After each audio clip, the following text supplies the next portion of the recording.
Standard yang untuk masjid surau biasanya dalam 30 ke 35 kilo lah. Oh, faham. Hidup. Apakah yang dikategorikan dia sudah terlebih usia tu?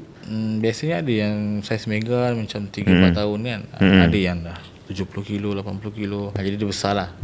Daging banyak lah. Adakah sesuai untuk ibadah kurban? Sangat sesuai lah. Sangat sesuai. Oh, tu lagi sesuai lah. Daging dia banyak tapi mahal lah. Oh, tinggi sikit yelah lah, sebab dia berat. Dia berat kan. Okey. Jadi masalah dia kebanyakan orang dia nak yang harga sedang.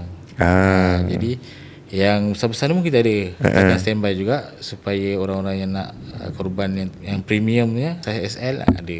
Selalunya untuk ibadah korban ni berapa kilo orang kata? Standard yang untuk masjid surau biasanya dalam 30 ke 35 kilo lah. Faham. Hidup. Kalau yang SL ni dalam 40, 60. Ada juga. Ada. Itu dah jatuh premium lah. Betul.